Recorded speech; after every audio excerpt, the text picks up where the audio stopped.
Mr. President, today's tax day, and I think it's probably fair to say it's not most Americans' favorite day. No one enjoys writing a check to the IRS or contemplating just how much of his or her yearly earnings goes to the federal government, especially when the federal government doesn't always make the best use of taxpayer dollars. And if you have a question for the IRS, things can get even more grim. The IRS does not exactly have a reputation for excellent customer service. During fiscal year 2021, the agency answered just 11% of the 282 million calls it received. 11%. That means that 250 million taxpayer calls went unanswered. 250 million. And 2022 was barely better. During fiscal year 2022, 87% of taxpayer calls, 87%, went unanswered.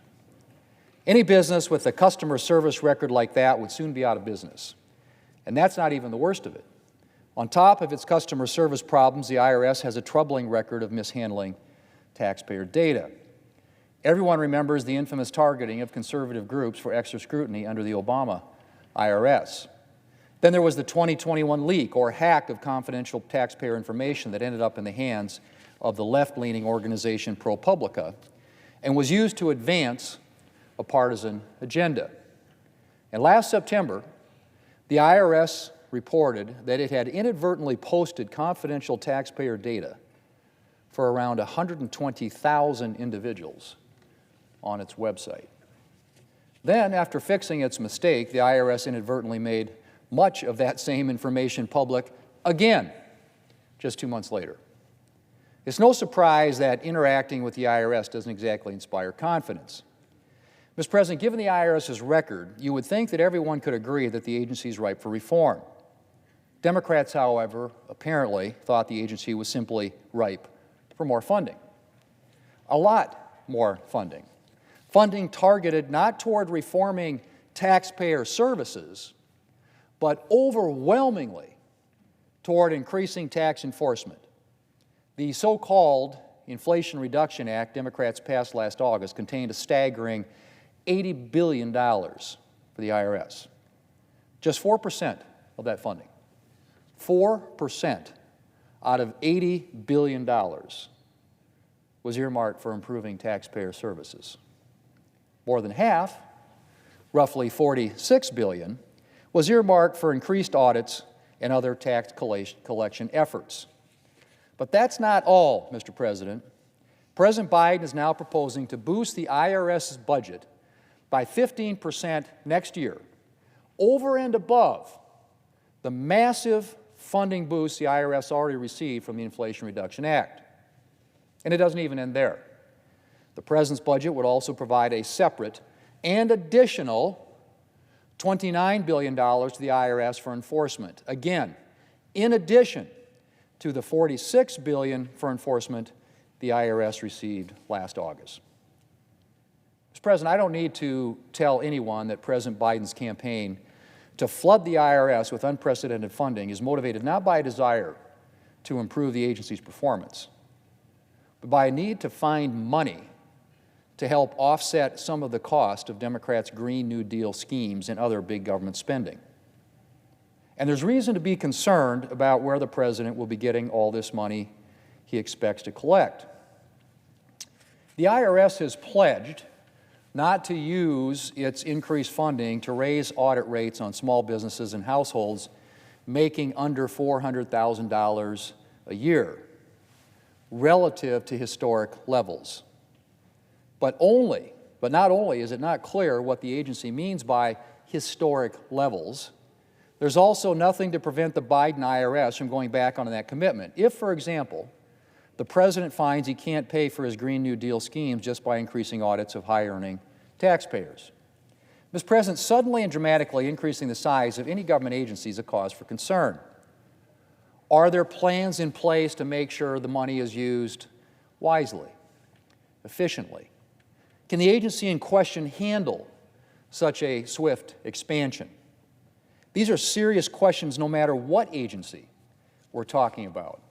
But these questions are particularly relevant when the agency in question, in this case, the IRS, is already doing a poor job of handling its basic responsibilities.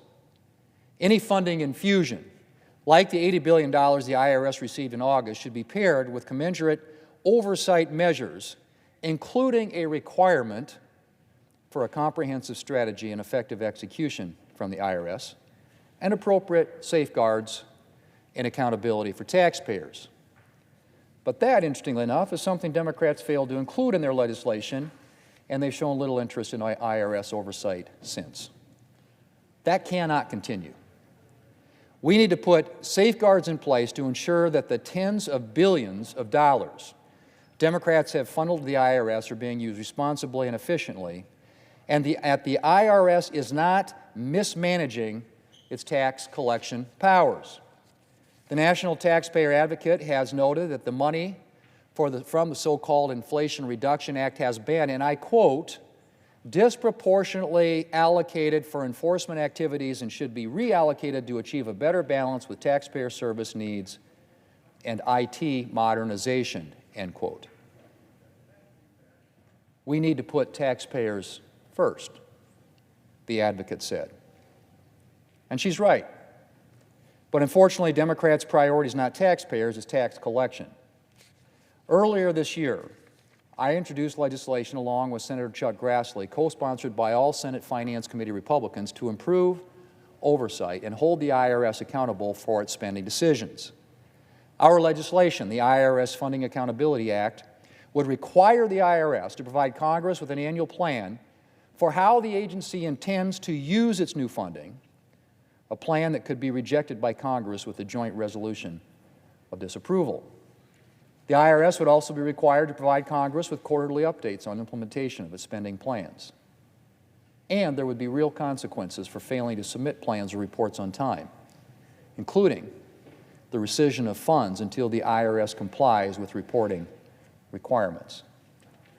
The IRS did recently release an underwhelming report on how it intends to spend its funding windfall, but the report, which was submitted more than 45 days late, was exceptionally vague and short on important details.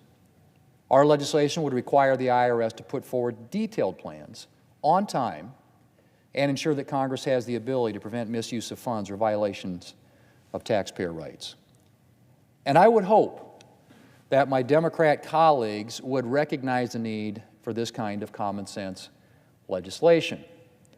Any massive funding infusion to a federal agency needs to be accompanied by meaningful oversight to protect taxpayer dollars, and doubly so when it comes to an agency like the IRS, with a track record for poor customer service and mishandling Americans' private information.